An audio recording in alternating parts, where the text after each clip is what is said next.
Ótima terça-feira, muito bom dia para você que está começando mais um dia comigo aqui no canal do Leste. E agora, finalmente, agora sim eu posso dizer, direto aqui de Colômbia, nos Estados Unidos, onde o Fluminense faz a sua preparação para esta Copa do Mundo de Clubes. E finalmente porque, para chegar até aqui, meus amigos, foi difícil, foi uma verdadeira odisseia, senhoras e senhores. Quem me acompanha no Instagram, nas redes sociais, certamente acompanhou ontem o tanto de imprevistos que acabaram surgindo. Mas a galera que não me acompanha, nem todo mundo tem Instagram, nem todo mundo tem rede social, acho que vale compartilhar aqui, porque é um bastidor. Agora é até engraçado, né? Eu realmente tô exausto, muito cansado mesmo. Foram 24 horas de viagem. Eu saí 1h20 do Rio de Janeiro e cheguei exatamente 1h20 aqui em Colômbia. Por quê? E aí, só dando bastidor, vou tentar não tomar muito tempo, até porque a gente tem notícia para dar aqui e é coisa importante. Bom, eu tive um primeiro voo que foi cancelado, porque a viagem tinha uma conexão no Panamá e depois uma conexão em Orlando, e já virei direto aqui para Colômbia. A conexão em Orlando, o voo original, foi cancelado. E aí já começou a gerar uma série de problemas, porque depois já não tinha mais voo direto aqui para Colômbia. Eu teria que fazer uma outra escala. Né? E a opção mais viável que tinha era ir para o Panamá, de Panamá para Orlando, só que em Orlando a conexão era de apenas 2 horas. Então, teria que passar por todo aquele processo de imigração, despachar mala, a chance de perder a conexão era muito grande. E quando eu chego em Orlando, o voo, a conexão, no caso o voo seguinte, atrasou. Eu falei, pô, ótimo, agora vai dar tempo tranquilo. Mas atrasou tanto que aí ameaçou a conexão que eu tinha que pegar em Washington para poder vir para Colômbia. Ficou muito tarde. Eu ia chegar em Washington com mais ou menos meia hora para sair do avião e conseguir correr até o portão que era longe para conseguir embarcar. Cheguei na última chamada, praticamente, e consegui. Fiz o mais difícil. Aí eu falei, pô, agora deu tudo certo. Agora vamos para casa. E aí, só que entro no avião, consegui embarcar, aquele alívio, só esperar chegar. Simplesmente tinha uma tempestade passando aqui em Colômbia. O avião não pôde pousar aqui em Colômbia, teve que ir para Savannah, que é no estado da Geórgia, que é mais ou menos 2 horas de viagem daqui de carro, dá uns 200 quilômetros mais ou menos. Quando a gente pousa, achando que estava em Colômbia, estava em Savannah, estava em outra cidade. Eu falei, cara, não é possível, isso aí já era 10h30, 11 horas da noite, o avião ficou lá um tempão na pista, depois a gente ficou mais de 1 hora esperando no aeroporto, até que finalmente foi liberado, e aí embarcamos de novo e chegamos aqui em Colômbia. Só um resumo de como que foi chegar, e eu acho que eu queria compartilhar esses bastidores para vocês. Foi realmente 24 horas de viagem, 24 horas de viagem, mas deu tudo certo, e o mais importante é que cheguei bem e estou aqui para iniciar essa cobertura histórica e prometo para vocês que eu vou fazer o meu melhor aqui para levar até vocês tudo de Fluminense nesta Copa do Mundo de Clubes. Esforço não vai faltar. Tô gravando esse vídeo aqui, já é 3 e pouco da manhã aqui. Né? Daqui a pouco já vai dar 4 horas da manhã. Já estou até anestesiado já do cansaço.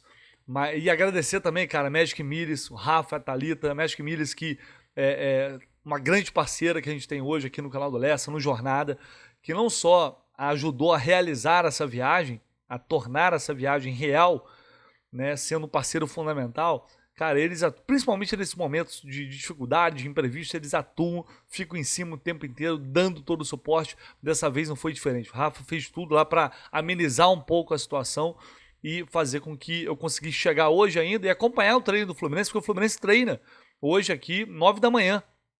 E eu estarei lá para acompanhar. Estarei lá. Em que condições? Não sei, mas estarei lá. Então, só agradecer a Magic Miles. Vou deixar aqui no comentário fixado também o link para você falar. Quer viajar para acompanhar o Fluminense? Dá tempo de vir para os Estados Unidos ainda, hein? Tá sonhando com oitavas de final? Dá tempo de vir ainda. Mas quer viajar com a família? Para onde você for a sua viagem, fale com a Magic Miles. Você vai encontrar o melhor preço e vai ter todo o suporte depois. Eles são realmente... E são tricolores ainda. Ainda são tricolores. Tem esse plus a mais. Mas é isso, galera. Peço perdão por ter começado o vídeo fazendo esse preâmbulo aqui, mas era um bastidor que acho que valia a pena contar, trazer aqui para vocês. E agora a gente vai falar de notícia, que vai ter muito trabalho pela frente. Como eu não pude falar mais depois sobre a situação do Soteldo, nesse meio tempo entre um voo e o outro, eu consegui apurar mais alguns detalhes de bastidores para trazer aqui para vocês.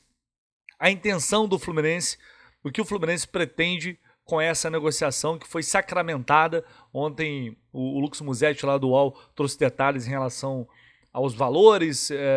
Antes, o pessoal do Trivela também tinha publicado. Né? O Fluminense está comprando o Soteldo por 30 milhões de reais. 50% do Soteldo por 30 milhões de reais. O Santos vai dividir esse valor com o Tigres, o México, que tem outros 50%. E aí uma negociação do Santos com o Tigres não tem nada a ver com o Fluminense.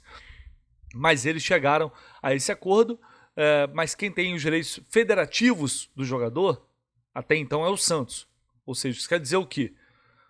Que o Santos é que determina se vai negociar, se vai vender, se não vai. Quem toma a decisão em relação ao futuro do jogador, sobre negociação, é o Santos e não o Tigres, que tem apenas direitos econômicos. Tá? Só para separar essas coisas. Então o Fluminense adquiriu 50% do Soteldo, 50% dos direitos econômicos e também os direitos federativos. Isso quer dizer que, a partir de agora, quem controla o jogador é o Fluminense. Tá, Alessio, mas o que isso muda? Isso muda o seguinte, foi divulgado que o Fluminense tem uma obrigação de compra dos outros 50%, caso não negocie o Soteldo até a janela de 26, 27, dezembro, janeiro, de 26 para 2027. Se o Fluminense não negociar o Soteldo, vai ter que comprar os 50% restante do jogador por 2 milhões de dólares, vai dar ali em torno de pouco mais de 10 milhões de reais. 11 milhões de reais, mais ou menos. Essa é a conta. Então, ou o Fluminense vende, ou o Fluminense vai ter que pagar essa quantia. Ah, mas então o Soteldo, se o Fluminense comprou 15%, aliás, 50% por 30 milhões de reais, quer dizer que o Soteldo vale 60 milhões de reais. Na verdade, não, porque o Fluminense tem essa opção ou de vender ou de comprar o restante, os 50% restantes, por 2 milhões de dólares. Tá? Então, essa negociação ela pode chegar a mais ou menos pouco mais de 40 milhões de reais. O valor total que o Fluminense pode desembolsar. Ah, e tem também uma dívida que o Santos tinha com o Soteldo que passou para o Fluminense, cerca de 500 mil dólares. Né? Isso vai dar ali um pouco mais de 2 milhões de reais, e aí também coloca aí nessa conta. Tá? Então, basicamente, em relação a valores, é isso. Qual a diferença? Primeiro, por que o Fluminense aceitou essa obrigação de compra por parte do Santos? Porque o Santos colocou isso como uma condição para vender. Ó, a gente negocia, só vende com essa condição. O Fluminense queria muito jogador, a pedido do técnico Renato Gaúcho, aceitou essa condição. A partir daí, qual passa a ser a estratégia? Tudo depende do desempenho do jogador. Se ele desempenhar bem, o Fluminense pode conseguir uma grana. E aí, se o Fluminense, por exemplo, se ele vende depois o Soteldo por 10 milhões de reais, vamos supor, né? Perdão, 10 milhões de euros, 60 milhões de reais. Estou fazendo aqui só uma suposição, tá? Jogou muito Soteldo, vai vender por 10 milhões de euros. Lembrando que ele tem 27 anos ainda. Como ficaria essa conta? Hoje, o Fluminense ficaria com 30%, aliás, perdão, com 30 milhões, porque tem 50% do Soteldo. Santos e Tigres, cada um ficaria com 15 milhões, totalizando esses 60 milhões. Agora, se chegou dezembro de 26, janeiro de 2027, o Fluminense não vendeu o Soteldo, ele automaticamente vai ter que pagar os 2 milhões de dólares e aí vai ter a totalidade do jogador. A partir daí, qualquer venda que for realizada, o Fluminense vai ter 100% desse dinheiro.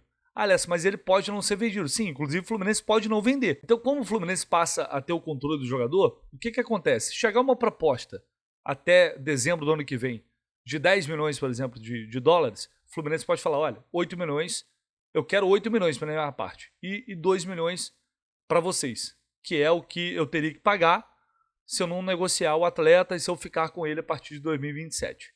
Vocês querem? Não, a gente não quer não, a gente não aceita não. Então tá bom, eu não vou vender. Então o Fluminense fica com poder, nesse caso, fica com poder de barganha maior nesse sentido. Agora, Tem N possibilidades aí. Por isso é que eu falo, é a contratação do si. Porque se performar, se entrar em forma, se não se lesionar e tiver condições de jogar, o Soteldo tecnicamente é muito bom.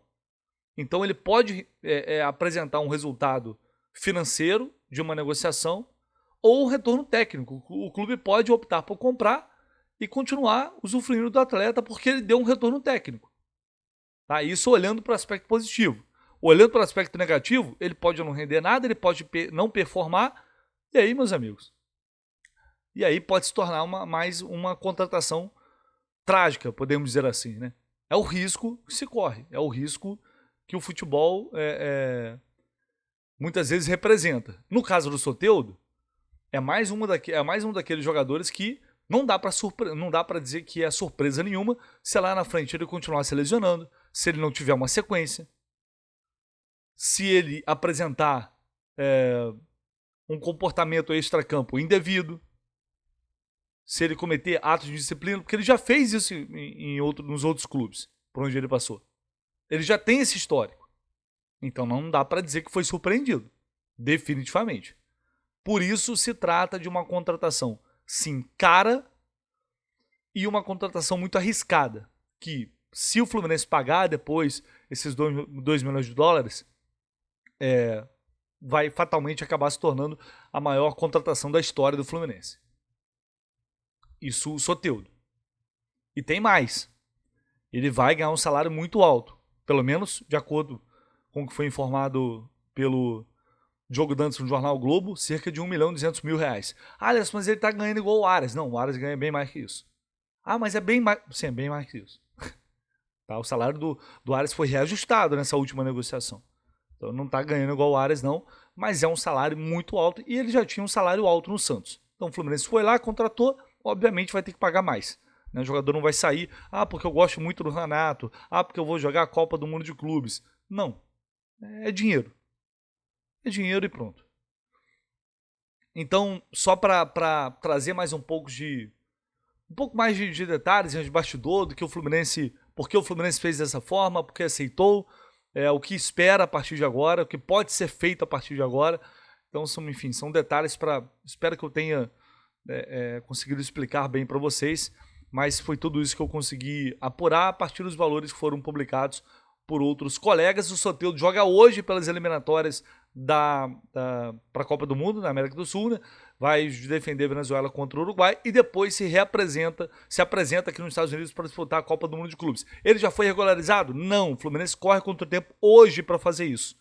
Dá para fazer, tá? Ele tem visto para os Estados Unidos, o Fluminense já sabe, então dá para fazer. Vai ter que correr, mas, enfim, a equipe já está pronta aqui, responsável por isso, para agilizar esse processo. Então ele vai vir na sequência aqui para os Estados Unidos para fazer parte e iniciar a sua trajetória com a camisa do Fluminense. E a gente teve outras notícias também importantes. O Lelê está saindo, ontem foi divulgada, veio de colegas lá da imprensa, né, de Fortaleza, do Ceará, e depois foi confirmado também por aqui. O GE trouxe valores que o Fluminense vai receber por esse empréstimo. Ele está indo para o Nagoya Grampus do Japão emprestado.